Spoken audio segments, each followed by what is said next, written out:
Kita ke informasi lainnya, metode pembayaran dengan kris kini menjadi salah satu pembayaran digital terfavorit di Indonesia. Masyarakat tidak perlu lagi membawa uang untuk berbelanja, cukup membawa ponsel. Namun kemudahan ini juga menjadi celah bagi para penipu.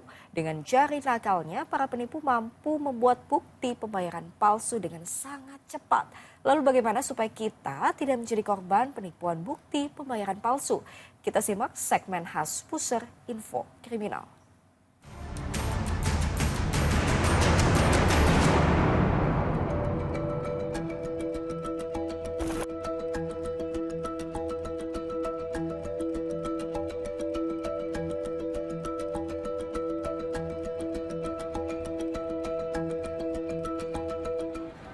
Kasus penipuan pembayaran dengan modus pemalsuan kris atau bukti pembayaran yang merugikan pemilik usaha belakangan semakin marak terjadi. Pemilik usaha disarankan untuk mengetahui cara mendeteksi kris atau bukti pembayaran palsu. Lalu bagaimana cara untuk mengetahui bukti pembayaran palsu? Simak info kriminal berikut ini. Aksi penipuan dengan modus memalsukan bukti transfer pembayaran di salah satu pusat perbelanjaan di Jakarta Selatan viral di media sosial. Dalam rekaman kamera pengintai atau CCTV di salah satu toko pakaian di Mall Pondok Indah, Jakarta Selatan, seorang wanita mengenakan pakaian merah muda sedang berpura-pura melakukan transaksi pembayaran melalui ponselnya. Dengan menggunakan kedua tangannya, wanita tersebut diduga mengedit bukti transfer untuk diperlihatkan ke penjaga toko. Akibat kejadian ini, pihak toko melaporkannya ke polisi. Berita viral itu kita tangani secara cepat. Tadi sudah dari Kanit Polsek Kebayoran Lama sudah cek TKP yang jelas ya di salah satu mall yang ada di wilayah Polres Metro Jakarta Selatan.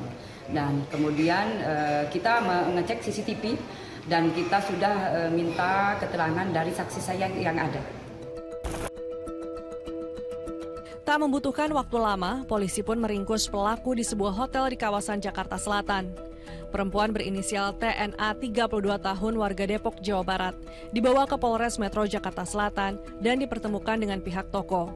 Dari hasil pertemuan tersebut, kedua belah pihak sepakat berdamai dengan catatan pelaku bersedia membayar ganti rugi dan pihak toko tidak melanjutkan kasus ini ke jalur hukum.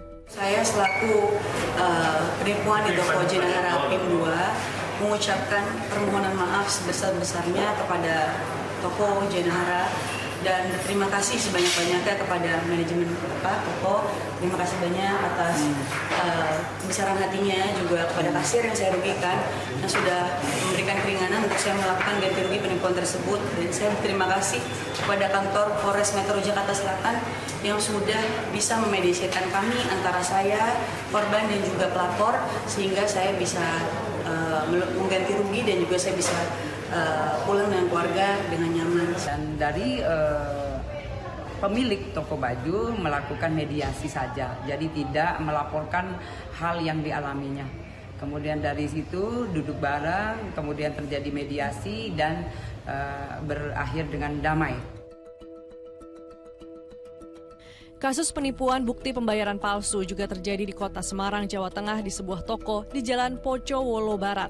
Penipu ini memanfaatkan kesibukan pedagang sehingga tidak sempat melihat proses pelaku melakukan transaksi QRIS dan hanya menunjukkan bukti jika transaksi selesai. Diduga pelaku mengedit bukti transaksi QRIS sehingga berhasil mengelabui pedagang. Pedagang baru menyadari telah ditipu setelah mengetahui tidak ada dana yang masuk ke rekening toko. Saat itu pelaku datang berbelanja pakaian dan minyak wangi dengan total nilai belanja lebih dari Rp400.000. Dia bilang ini sudah masuk ya Bu, saya foto itu, saya percaya aja, terus saya kirimkan ke bos. Dia sudah pulang, saya kirim ke bos, saya BA-an sama bos gitu. Ketahuan terus besoknya bos telepon saya, kok QRIS-nya kemarin orang belanja itu bayar pakai QRIS apa ini BNI. Tapi tidak ada masuk, kata bos. Saya kaget toh, kan sudah ada buktinya kok belum masuk, ya saya kan nggak tahu gitu.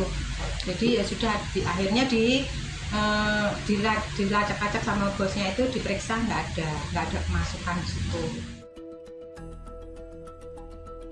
Maraknya kasus penipuan bukti pembayaran palsu sangat merugikan masyarakat, khususnya para pelaku usaha. Dibutuhkan kejelian agar terhindar dari jari-jari nakal para penipu. Ya, di era digitalisasi seperti saat ini, pembeli bisa langsung bayar tanpa perlu bawa uang tunai. Namun di balik kemudahan transaksi digital yang ditawarkan untuk melakukan pembayaran, ada penipu yang memanfaatkan guna mendapatkan keuntungan. Agar Anda tidak menjadi korban penipuan bukti bayar palsu, berikut beberapa tips yang bisa dilakukan untuk mencegahnya. Yang pertama adalah selalu cek notifikasi dari aplikasi resmi. Jangan hanya percaya pada screenshot atau tangkapan layar yang ditunjukkan oleh pembeli. Screenshot sangat mudah untuk diedit dan dimanipulasi. Selalu periksa aplikasi e-wallet, mobile e-banking, atau mesin pembayaran. Pembayaran yang sah pasti tercatat dan muncul notifikasinya secara otomatis. Yang kedua adalah gunakan notifikasi suara. Beberapa aplikasi kasir digital dan e-wallet kini sudah mendukung fitur notifikasi suara atau getar saat pembayaran masuk. Hal ini sangat membantu terutama saat kasir sibuk melayani banyak pembeli. Dengan adanya notifikasi suara, kasir jadi tahu kapan transaksi benar-benar berhasil tanpa harus mengecek secara terus-terusan layar handphone ataupun gadget yang ada di kasir. Yang ketiga adalah hindari terburu-buru saat melayani pembeli. Saat antrian sedang panjang, banyak pedagang yang jadi terburu-buru menerima bukti transferan tanpa mengeceknya. Ini bisa jadi celah bagi penipu untuk beraksi. Biasakan untuk tetap tenang dan beri jeda sejenak untuk mengecek notifikasi transaksi sebelum menyerahkan barang atau layanan. Yang berikutnya, cocokkan nama pengirim dan nominal uang.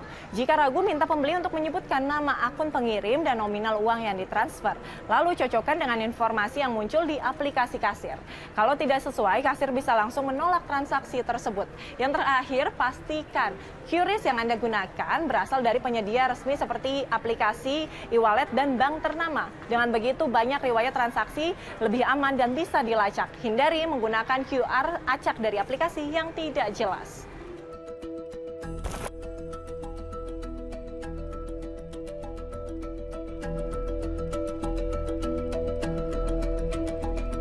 Transaksi dengan KRIS memang memberikan banyak kemudahan, tapi tetap penting untuk berhati-hati terhadap penipuan bukti transfer palsu. Pemilik usaha wajib melakukan pemeriksaan secara berkala QR barcode miliknya untuk memastikan tidak diganti oleh orang lain.